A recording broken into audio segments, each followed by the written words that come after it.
"Paman, sepertinya ibuku sudah meninggal. Dia sudah tidur 2 hari dan tidak mau bangun. Tolong bangunkan dia, Paman." Ketukan keras yang hampir putus asa di kaca mobil yang dilapisi film gelap itu membuat Surya Wibowo tersentak kaget.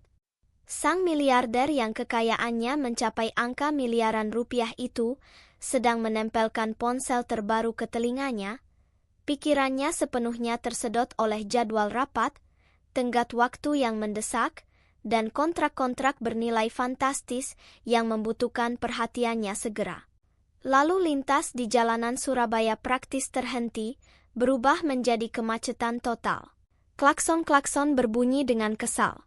Dari jendela-jendela yang terbuka terdengar potongan percakapan orang lain dan musik keras, menciptakan simfoni kebisingan kota.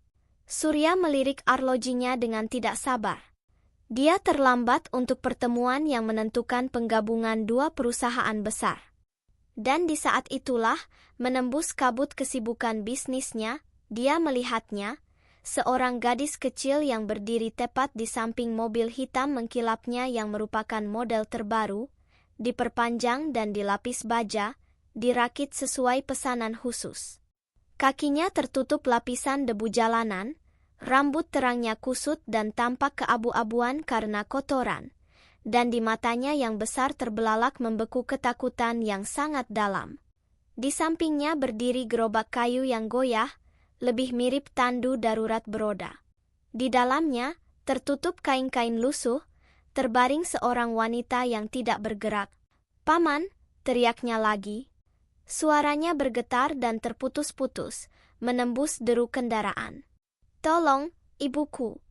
Aku sudah mencoba membangunkannya, mengguncangnya, memanggilnya, tapi dia tidak bergerak sama sekali. Sepertinya dia sudah terbang ke langit."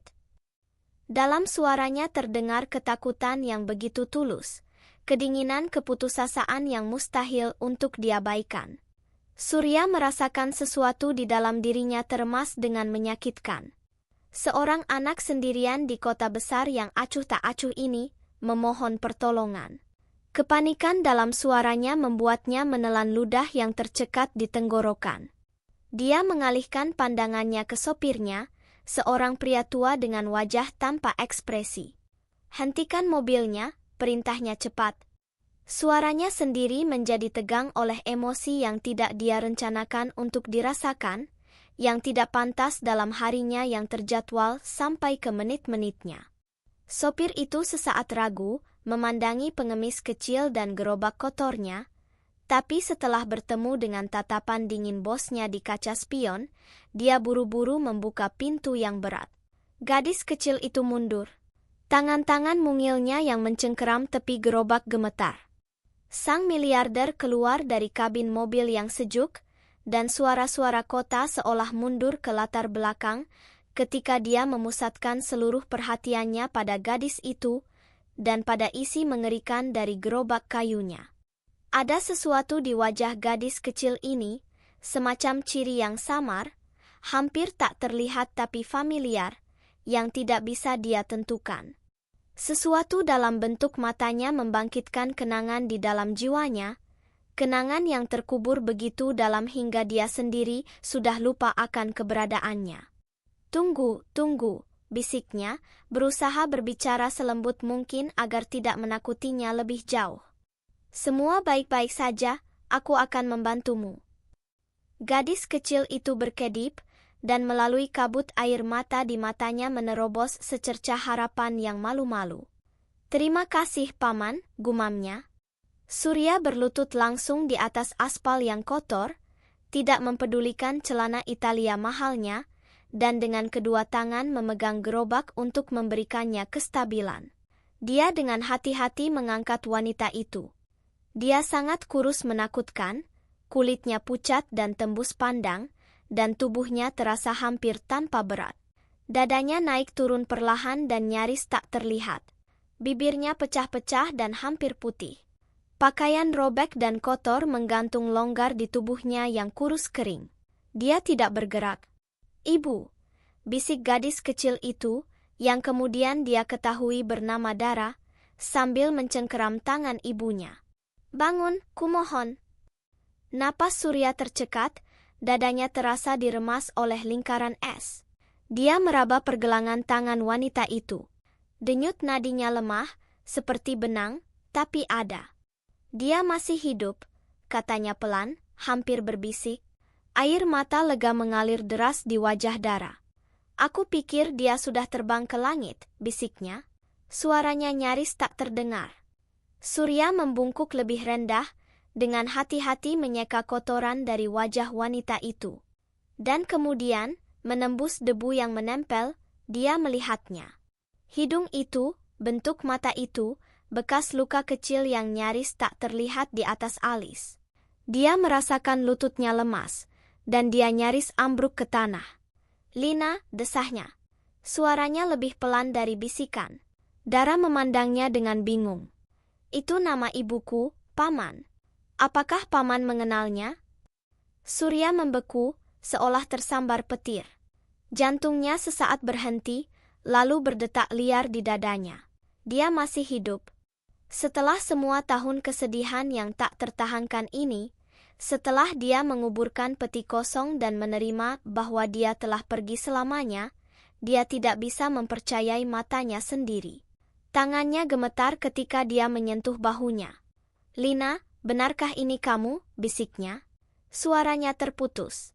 Air mata, panas dan menyengat, mengalir di pipinya ketika dia membungkuk lebih dekat, takut bahwa dia bisa menghilang lagi, menjadi fata morgana. Dia tidak menjawab pertanyaan Dara. Belum waktunya.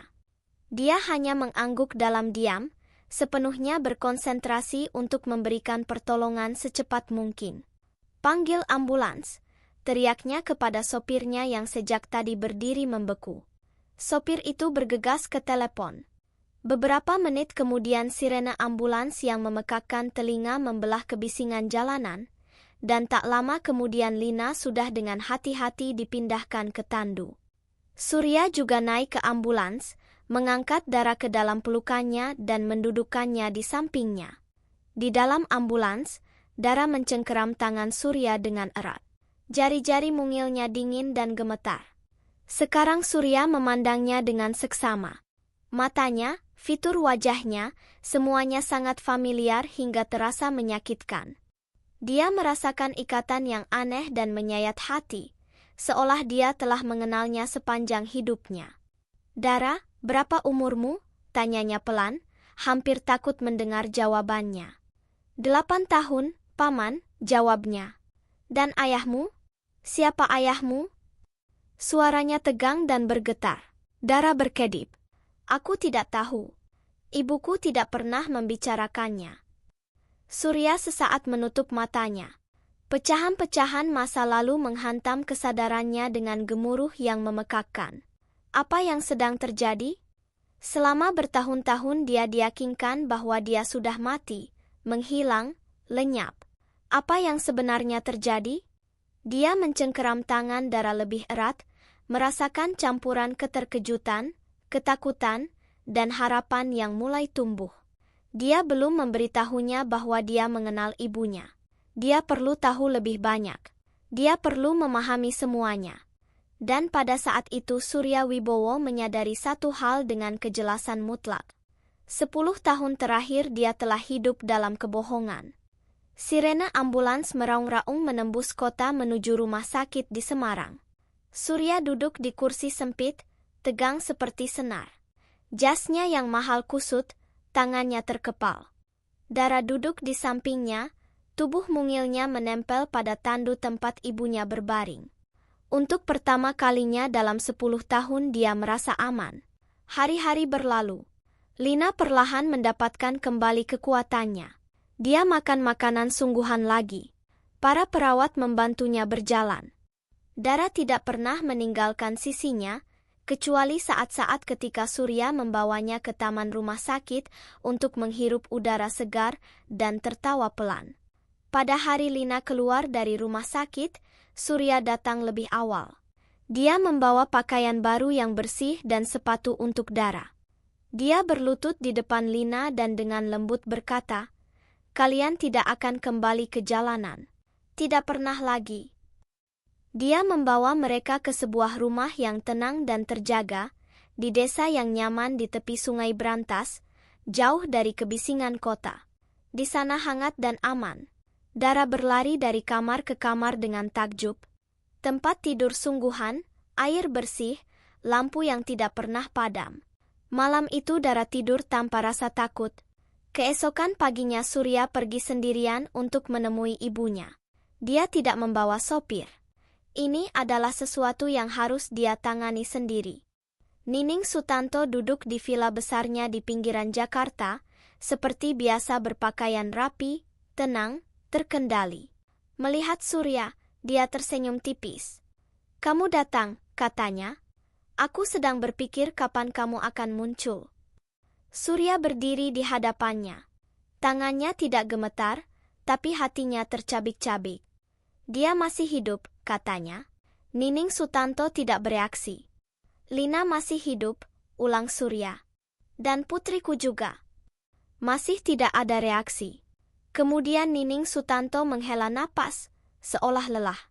"Aku tahu gadis itu suatu hari akan membawamu kembali kepadanya." Surya menatapnya, dan wajahnya dibanjiri gelombang ketidakpercayaan. "Kamu tahu?" "Ya," jawabnya dingin. "Aku selalu tahu dia akan bertahan hidup." Napasnya tercekat. "Selama bertahun-tahun," bisiknya.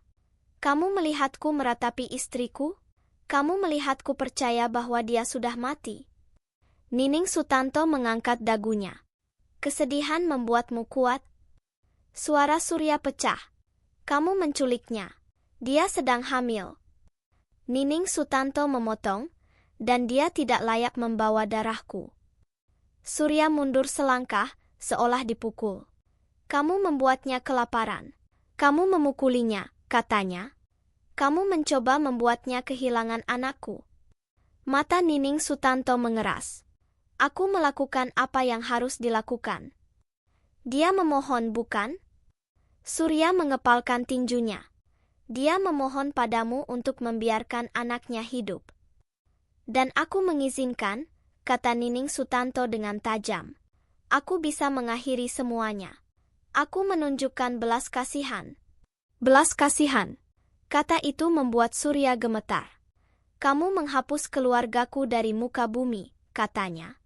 "Kamu mengubahku menjadi orang yang hidup 10 tahun dengan rasa bersalah dan kekosongan." Nining Sutanto perlahan berdiri. "Aku melindungi keluarga ini," katanya dengan tegas. "Kekaisaranmu, masa depanmu." Mata Surya dipenuhi air mata. "Kamu menghancurkan masa kiniku." Keheningan menggantung di antara mereka. Akhirnya Surya berbicara. Suaranya rendah dan final. "Mulai hari ini kamu bukan lagi ibuku." Nining Sutanto membeku. Untuk pertama kalinya ketenangan di matanya retak. "Surya," katanya, cepat berdiri. "Kamu tidak bermaksud begitu." Dia tidak menjawab. Dia melangkah ke arahnya. Suaranya merendah. "Aku melakukan ini untukmu, untuk masa depanmu. Kamu lemah saat itu." "Cukup," kata Surya pelan. Kata itu menghantamnya. Napasnya menjadi terputus-putus. "Aku membuat kesalahan," katanya. Suaranya sekarang bergetar. "Tapi aku masih ibumu." Surya perlahan berbalik. Matanya penuh dengan rasa sakit, bukan kemarahan. "Seorang ibu melindungi," katanya, "bukan menghancurkan." Bibir Nining Sutanto bergetar. "Tolong," bisiknya. "Jangan lakukan ini. Jangan ambil ini dariku." Air mata menggenang di matanya. "Aku tidak berpikir kamu akan tahu. Aku tidak berpikir semua ini akan sejauh ini." Suara Surya pecah. "Semua ini sudah terlalu jauh pada saat kamu mengangkat tangan pada istriku." Nining Sutanto mengulurkan tangan padanya, tapi dia mundur. "Aku sudah cukup," katanya, "dengan kebohongan, kekejaman, dan dirimu." Dia kembali duduk di kursinya. Sekarang air mata mengalir bebas. "Surya, tolong maafkan aku." Dia memandangnya untuk terakhir kalinya. "Aku memaafkanmu," katanya dengan lembut, Tapi aku tidak akan pernah lagi menjadi milikmu. Kemudian dia berbalik dan pergi. Sejak hari itu dia sepenuhnya memutuskan semua hubungan dengan Nining Sutanto. Tidak ada kunjungan, tidak ada telepon. Surya memilih kebenaran daripada darah. Lina tidak pernah meminta pembalasan. Ketika Surya memberitahunya apa yang telah dia lakukan, dia hanya berkata dengan tenang, "Aku memilih kedamaian. Aku sudah cukup menderita." Dara didaftarkan ke sekolah. Awalnya dia pemalu. Dia tidak pernah memegang buku sebelumnya, tapi dia cerdas, ingin tahu, kuat. Dia mulai tersenyum lagi. Dia punya teman. Dia tertawa dengan keras. Dia tidak lagi mengetuk jendela mobil. Lina perlahan mendapatkan kembali harga dirinya. Kekuatannya kembali. Setiap hari dia mengangkat kepalanya lebih tinggi. Dia tidak lagi tak terlihat, tidak lagi takut. Surya menggunakan kekayaannya untuk membantu ibu-ibu tunawisma, melindungi perempuan yang rentan, membangun tempat penampungan, klinik, dan tempat yang aman. Dia memastikan tidak ada perempuan yang harus mengemis sambil membawa kehidupan di dalam rahimnya. Dara tumbuh dewasa mengetahui kebenaran bahwa dia hampir dihapus dari muka bumi, tapi cinta menyelamatkannya. Bertiga mereka akhirnya hidup sebagai keluarga yang bahagia. Moral dari kisah ini adalah, kejahatan dapat menunda takdir, tapi tidak dapat menghancurkannya. Kekuatan seorang ibu menyelamatkan generasi, dan harapan selalu membawa awal yang baru. Untuk pertama kalinya dalam 10 tahun dia merasa aman. Hari-hari berlalu. Lina perlahan mendapatkan kembali kekuatannya. Dia makan makanan sungguhan lagi. Para perawat membantunya berjalan. Dara tidak pernah meninggalkan sisinya, kecuali saat-saat ketika Surya membawanya ke taman rumah sakit untuk menghirup udara segar dan tertawa pelan. Pada hari Lina keluar dari rumah sakit, Surya datang lebih awal. Dia membawa pakaian baru yang bersih dan sepatu untuk Dara. Dia berlutut di depan Lina dan dengan lembut berkata, "Kalian tidak akan kembali ke jalanan. Tidak pernah lagi." Dia membawa mereka ke sebuah rumah yang tenang dan terjaga, di desa yang nyaman di tepi sungai Brantas, jauh dari kebisingan kota. Di sana hangat dan aman. Dara berlari dari kamar ke kamar dengan takjub. Tempat tidur sungguhan, air bersih, lampu yang tidak pernah padam. Malam itu Dara tidur tanpa rasa takut. Keesokan paginya Surya pergi sendirian untuk menemui ibunya. Dia tidak membawa sopir. Ini adalah sesuatu yang harus dia tangani sendiri. Nining Sutanto duduk di villa besarnya di pinggiran Jakarta, seperti biasa berpakaian rapi, tenang, terkendali. Melihat Surya, dia tersenyum tipis. "Kamu datang," katanya. "Aku sedang berpikir kapan kamu akan muncul." Surya berdiri di hadapannya. Tangannya tidak gemetar, tapi hatinya tercabik-cabik. "Dia masih hidup," katanya. Nining Sutanto tidak bereaksi. "Lina masih hidup," ulang Surya. "Dan putriku juga." Masih tidak ada reaksi. Kemudian Nining Sutanto menghela napas, seolah lelah. "Aku tahu gadis itu suatu hari akan membawamu kembali kepadanya." Surya menatapnya, dan wajahnya dibanjiri gelombang ketidakpercayaan. "Kamu tahu?" "Ya," jawabnya dingin. "Aku selalu tahu dia akan bertahan hidup." Napasnya tercekat. "Selama bertahun-tahun," bisiknya. "Kamu melihatku meratapi istriku? Kamu melihatku percaya bahwa dia sudah mati?" Nining Sutanto mengangkat dagunya. "Kesedihan membuatmu kuat?" Suara Surya pecah. "Kamu menculiknya. Dia sedang hamil." Nining Sutanto memotong, "Dan dia tidak layak membawa darahku." Surya mundur selangkah, seolah dipukul. "Kamu membuatnya kelaparan. Kamu memukulinya," katanya. "Kamu mencoba membuatnya kehilangan anakku." Mata Nining Sutanto mengeras. "Aku melakukan apa yang harus dilakukan." "Dia memohon, bukan?" Surya mengepalkan tinjunya. Dia memohon padamu untuk membiarkan anaknya hidup. Dan aku mengizinkan, kata Nining Sutanto dengan tajam. Aku bisa mengakhiri semuanya. Aku menunjukkan belas kasihan. Belas kasihan. Kata itu membuat Surya gemetar. Kamu menghapus keluargaku dari muka bumi, katanya. Kamu mengubahku menjadi orang yang hidup 10 tahun dengan rasa bersalah dan kekosongan. Nining Sutanto perlahan berdiri. Aku melindungi keluarga ini, katanya dengan tegas. Kekaisaranmu, masa depanmu. Mata Surya dipenuhi air mata. Kamu menghancurkan masa kiniku. Keheningan menggantung di antara mereka. Akhirnya Surya berbicara. Suaranya rendah dan final. Mulai hari ini kamu bukan lagi ibuku. Nining Sutanto membeku. Untuk pertama kalinya ketenangan di matanya retak. Surya, katanya, cepat berdiri. Kamu tidak bermaksud begitu. Dia tidak menjawab. Dia melangkah ke arahnya.